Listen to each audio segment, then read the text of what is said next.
जय हिंद साथियों। मैं हफीज़ आलम, राष्ट्रीय समन्वयक, भारतीय किसान कांग्रेस। आज किसान कांग्रेस द्वारा चलाए जा रहे किसान के बोल कार्यक्रम में मैं माननीय प्रधानमंत्री जी से चंद सवाल देश के समक्ष रखना चाहता हूँ। प्रधानमंत्री जी बताएं, 130 करोड़ जनसंख्या वाले देश में विगत 3 महीनों में कितने कोरोना महामारी के टेस्ट हुए हैं तथा वेंटिलेटर, आईसीयू बेड, कोरोना समर्पित अस्पतालों, जांच केंद्रों का विस्तारीकरण के बारे में आप देश को अवगत कराएं। आप कार्यकर्ताओं के सवाल का जवाब नहीं देते, ये विफलता नहीं तो और क्या है। माननीय प्रधानमंत्री जी को हेडलाइन मैनेजमेंट छोड़कर कोरोना महामारी पे मैनेजमेंट करना चाहिए। विगत महीनों में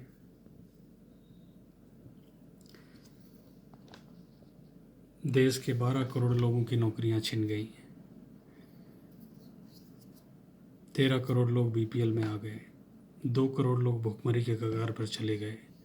देश के बेरोजगारों, श्रमिकों, दिहाड़ी मजदूरों तथा बेरोजगार युवाओं के लिए माननीय प्रधानमंत्री जी की नौकरी रोजगार देने की क्या कार्य योजना है, पूछता है भारत।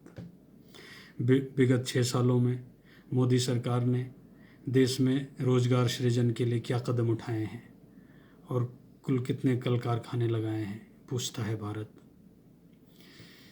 देश के रोजगारों, श्रमिकों, दिहाड़ी मजदूरों, पीड़ित किसानों तथा बेरोजगार युवाओं को अविलंब 10,000 सहायता भत्ता प्रदान करें।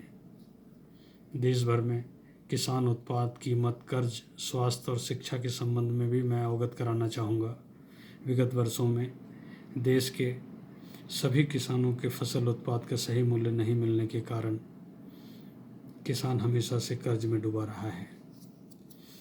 हालांकि कर्ज माफ़ी किसानों की समस्याओं का संपूर्ण समाधान नहीं है, फिर भी एक बार किसानों का कर्ज मुक्त किया जाना अति आवश्यक है। अतः किसानों का संपूर्ण ऋण माफ़ किया जाए। हमारी किसानों को लेकर दूसरी मांग है कि किसान के समस्त उत्पादों, चाहे वो अनाज हो, चाहे वो फल हो, चाहे वो सब्जी हो, की कीमत लागत मूल्य की स्वामीनाथन कमेटी के अनुसार C2+50 फार्मूले से दिया जाए तथा संपूर्ण उत्पादों को सरकार द्वारा क्रय किया जाना सुनिश्चित किया जाए और गैर सरकारी खरीदारों द्वारा निर्धारित मूल्य से कम मूल्य पर खरीदे जाने को राष्ट्रद्रोह के श्रेणी में लाया जाए। हमारी तीसरी महत्वपूर्ण मांग यह है कि दूध उत्पादन भी कृषि का अभिन्न हिस्सा है, जिसका मूल्य भी उसकी लागत के आधार पर सरकार द्वारा घोषित किया जाए व उसको खरीदने की व्यवस्था भी सरकार द्वारा गांव स्तर पर किया जाए।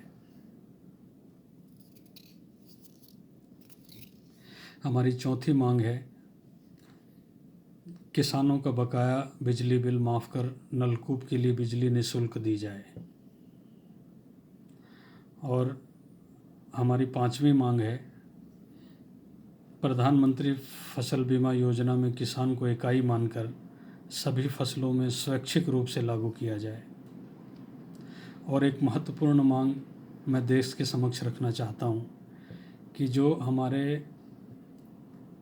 अर्धसैनिक बल हैं या आर्मी ऑफिसर्स हैं जो बॉर्डर पे हमारी सुरक्षा कर रहे हैं, या हमारे पुलिस अफसर्स हैं, राज्यों के पुलिस अफसर्स जो शहीद होते हैं, उन्हें मुआवजे के तौर पर 1 करोड़ रुपए दिया जाए और उनके परिवार में किसी एक सदस्य को सरकारी नौकरी दी जाए और उनके बच्चों को पढ़ने की व्यवस्था और शिक्षा स्वास्थ्य की व्यवस्था सरकार द्वारा किया जाए।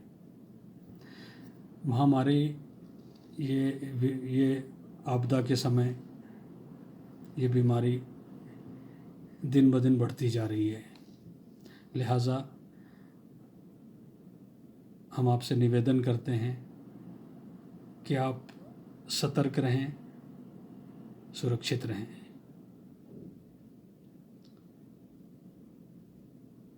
इन्हीं चंद शब्दों के साथ मैं अपनी वाणी को विराम देता हूँ। मैं फिर आऊँगा कुछ अहम मुद्दों को लेके, और फिर हम प्रधानमंत्री जी से मांग करेंगे। और अभी ज़रूरत है देश के श्रमिकों, देश के युवा बेरोज़गारों, दिहाड़ी मज़दूरों और पीड़ित किसानों को अविलंब 10,000 रुपये सहायता राशि देने की, और उसे अविलंब दिए जाने चाहिए। इससे अर्थव्यवस्था में उछाल आएगा। अब देखे तो देखिए। इन्हीं चंद शब्दों के साथ मैं आपसे विदा चाहता हूँ। जय हिंद, जय जोहार।